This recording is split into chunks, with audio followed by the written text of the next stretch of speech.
Before we begin, let's establish that a Minecraft movie initially appeared to be a, let's say, rather peculiar entertainment choice.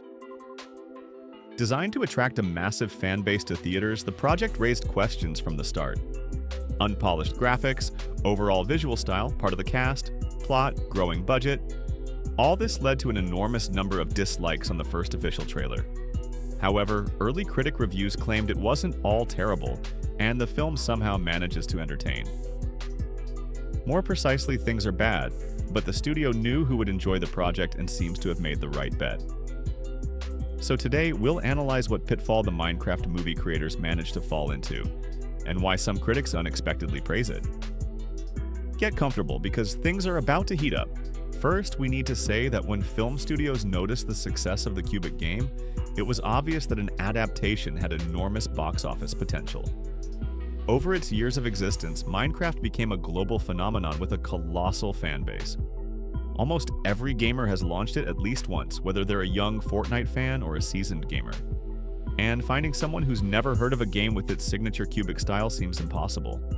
However, early announcements about the adaptation immediately raised concerns. The game was originally a sandbox where players could do whatever they pleased: build, dig, craft, mine, and whatever else they do. Later updates, add-ons, and creative collections introduced some story adventures, but we still weren't dealing with The Last of Us. So the first question many had was, what exactly did the studio plan to adapt?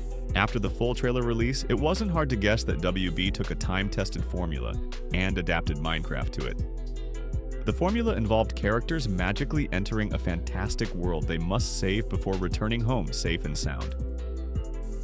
The new Jumanji with Dwayne Johnson pulled this trick twice in its reboot, with each film collecting nearly $1 billion. And the studio is currently preparing to shoot a third installment. So with Minecraft, they decided not to reinvent the wheel and do exactly the same thing, with the only difference being that the project already has a multi-million army of fans. This automatically increases its potential as a box office hit. However, the first trailer created quite a stir, and the studio was criticized for everything. People criticized the poor graphics, caricature heroes in the form of Momoa and Black, unclear visual style where humans simply stood out from their surroundings. Not to mention the plot and game elements that resembled fan creations from 10 years ago. As a result, the trailer was drowning in dislikes, and the studio prepared to count its losses. But now the film has finally been released, and the first critic reviews have appeared. They, of course, always have a special perspective on cinema, especially regarding game adaptations. And very often this view differs from that of ordinary viewers, for whom cinema isn't just high art, but a way to have a great time. However, before moving on to reality, let's note what critics actually praised about the project. First, several foreign reviewers genuinely appreciated director Jared Hess's work. They noted that he brought his signature ironic approach to the film, making it quite funny and easy to watch. Praise also went to Jack Black and Jason Momoa for both fitting perfectly into the comedic component. While this is routine for Black, Momoa turned out surprisingly good in his role, as he typically plays brutal characters. Critics also noted the decent beginning that takes place in the real world, and lasts the first 20 minutes. It had good jokes and the tone was quite cheerful. However, even the most loyal reviewers ended their praise there and began their critical analysis. To be fair, the film really isn't for everyone. Not even close to everyone. And adults who haven't heard of the game should avoid it entirely. Critics rightly noted that Momoa and Black were clearly having fun during filming and enjoying themselves. This is visible in literally every action, expression, and manner of playing their scenes. Black plays Steve, an ordinary office worker who decides to follow his dream of digging in mines. He finds a mysterious magical cube that opens a portal to a blocky world with unlimited creative potential. Naturally, he stays there and provides a brief tour of the basic game mechanics. All this happens in the first 5 minutes of runtime. It's impossible to seriously evaluate this exposition, of course. There's plenty of it in the film, coming mainly from Steve. However, it's often needed to explain what will happen in the next scene. The world itself isn't revealed enough. Black sometimes overacts and exaggerates so much that at times it even seems funny. Only at times, and only if you have an unbiased attitude toward the adaptation. otherwise he'll be annoying. Momoa, in turn, does exactly the same thing, taking his character to absurd levels. And thanks to this, he manages to create 2 or 3 scenes that might make you smile.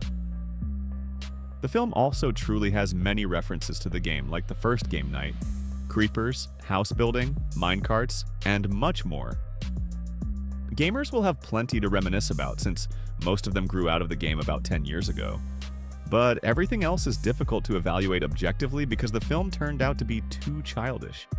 And such projects, as you know, have the right to leniency. But you played Minecraft in your time, so we feel obligated to tell it like it is. One of the main drawbacks of the adaptation is an extremely weak plot. But this is least of all related to the fact that it was written by 6 screenwriters, rewriting after each other and turning everything upside down. Because of this, some storylines change literally on the fly, and characters suddenly seem to start playing different roles. A similar story happened with the recent 4th Captain America, where the plot looked like several separate pieces of script sewn together.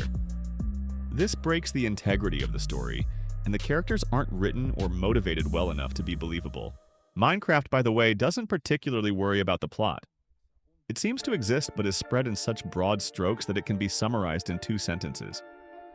Meanwhile, the absurdity of what's happening sometimes goes off the charts and exceeds the content per time unit limit. For example, the main villain is called Malgasha.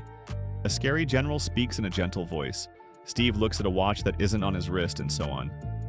This works in 1 case out of 10, and in the rest it causes at least bewilderment. Action scenes with large-scale battles and chases look unconvincing, and the game world itself is barely revealed.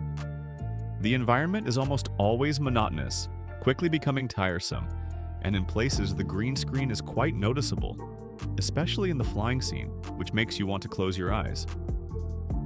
These issues were already visible in the trailer, but there was hope they would be fixed before the theatrical release. Visual effects often seem so artificial, as if they were made in a hurry. Perhaps in other small projects by the director, such an approach worked when he could mock Hollywood standards and the imagery could be unfinished. But in a multi-million blockbuster, you expect something different. Interestingly, one major publication noted that the film lacks emotionality and drama. Although, to be honest, criticizing Minecraft for this is unjustified. This isn't a film that needs drama. First, there's practically none in the plot, and second, the scenes that are supposed to emotionally reveal the characters are so contrived that they're embarrassing. The teenage supporting characters, unfortunately, have almost no impact on the plot, and no one is trying to put them at the center of the narrative. Emma Myers' potential remains untapped, and overall, she has very little screen time in the film. The result is an adaptation that preserves only the external attributes of the game, but loses its atmosphere. Despite the mixed reaction from critics, the main difference was whether they enjoyed the film's humor. This subjective aspect, of course, greatly depends on the audience, but it seems that WB knew whom to target, which is why they allocated a solid $150 million. Such a budget means the film will need strong box office performance to be considered successful. Due to its undisguised similarity to Jumanji, it's expected to become a box office hit, although how big remains debatable. Given the advertising campaign costs, the project needs to collect at least $300 million to break even. And judging by the way the first reviews divided the audience, the film has a chance to cross this mark. After all, this isn't the latest Snow White, which not only messed up the plot beyond recognition, but also pleased absolutely no one. Minecraft follows the path of a simple and understandable story that won't surprise anyone, but will at least recoup its costs thanks to its young fanbase. No matter how much the film is criticized or what people say about it, children will probably like it. They are its target audience. The adaptation turned out to be maximally unobtrusive, light, and bright. But for grown-up gamers who spent hours or even years playing, Minecraft will seem absurd. You might catch some nostalgia in places, but you'd have to try really hard.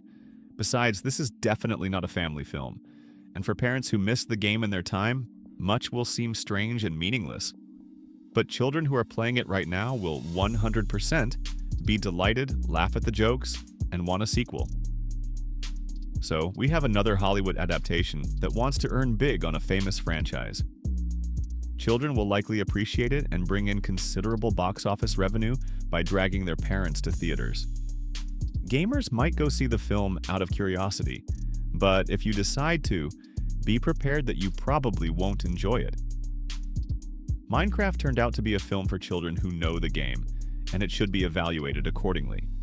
So watch at your own risk and only out of respect for the original game.